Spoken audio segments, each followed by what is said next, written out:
ছিল সেগুলো কিন্তু সবকিছু বেরিয়ে এসছে। আর ড্রাইভার আই থিঙ্ক এইখান যে কাঁচটা থাকে গাইজ, ওই কাঁচের ভিতরটা ভেঙে কিন্তু ড্রাইভার ওখান থেকে বেরিয়ে আসতে পেরেছে আর কি।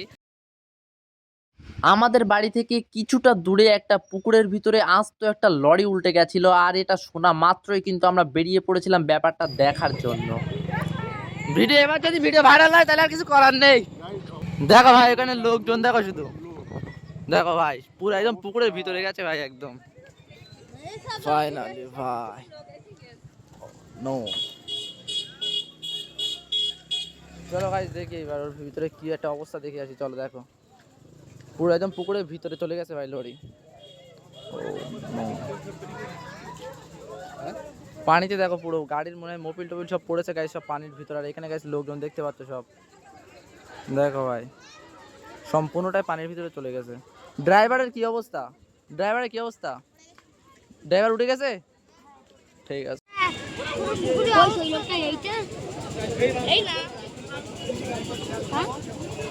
লরির যে ভাই ডালা বডি সেটা কিন্তু এই সাইডে ছাড়িয়ে গেছে। আমরা ওইখানে যাবো কি ওইখান থেকে দেখবো ভাই, এখান থেকে সম্পূর্ণটা কিন্তু দেখা যাচ্ছে না।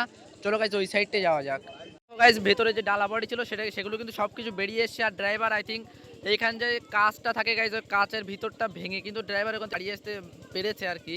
আর এখানটায় কিন্তু মানে কতদূর কি হয়েছিল জানি না, ড্রাইভারের কি অবস্থা না অবস্থা সেটা আমি তোমাদেরকে গাইজ একটা ফটো বা ভিডিও ছোট কোনায় দেখিয়ে দেবো গাইজ, তোমরা দেখতে পাবা এখানে কিন্তু ড্রাইভারের কি অবস্থা। এইখানে যে মাথায় ব্যান্ডেজ করা সাদা টি শার্ট পরে লোকটাকে দেখতে পাচ্ছ, এটা ছিল গাড়ির ড্রাইভার। আর পেছনে যে লোকটা ফোন করছিল সেটা ছিল এই গাড়ির ওনার। লরির ভিতরে গাইজ যতটা মোবিল ছিল সব কিন্তু পুকুরের ভিতরে চলে গেছে গাইজ, দেখতে পাচ্ছ এখানে কিন্তু পুরো পুকুরটা কালো হয়ে গেছে। পুকুরে যতটা মাছ রয়েছে গাইজ আশা করছি সব কালকে রাতের মধ্যে মরে যাবে। চাপ নেই। হাসি না ভাই, হাসি না, এখানে হাসার কোনো বিষয় না ভাই। এইখানে যেভাবে পড়ে গেছে ভাই খুবই মানে গুরুতরভাবে লাগতে পারতো, কিন্তু এখন আপাতত সেভ আছে ড্রাইভার আলহামদুলিল্লাহ। গ্রামের লোকজন দেখো ভাই এই সাইড থেকে পুকুরের ওই সাইড পর্যন্ত সবাই কিন্তু এক জায়গায় হয়ে গেছে ভাই। সত্যি বিষয়টা খুবই শোচনীয়, মানে গুরুতর। হ্যাঁ লোকজন আরও ছিল বলছে, এখানে লোকজন আরও ছিল কিন্তু এখন লোকজন সব ফাঁকা হয়ে গেছে গাইস। যাই হোক এই গাড়িটা যখন আবার তুলবে তখন কিন্তু আমরা সবাই মিলে আবার আসবো এখানে, মানে দেখবো, তখন হয়তো ফেসবুকে লাইভে আসবো গাইস। আমি ওইখানে থাকা একজন মহিলাকে জিজ্ঞাসা করলাম গাড়িটা কিভাবে পড়ে গেছে। চালাচ্ছিল আরে গাড়ি এরকম চলছিল, টোটো নাকি সাইড দিক যাও আর সাইডে কন্ট্রোল করতে যাবে, টোটো সাইডের দিকে পড়ে গিয়ে কন্ট্রোল করতে যাবে একদম এই ধারে দেখো চাকা একদম।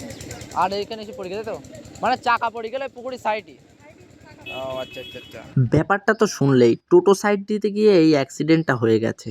তাও ভালো এটা বর্ষার সময় না, যদি বর্ষার সময় হতো তাহলে পুকুরে পানি থই থই করতো আর ড্রাইভারের আরো বেশি, বুঝতেই পারছো, ক্ষতি হয়ে যেত।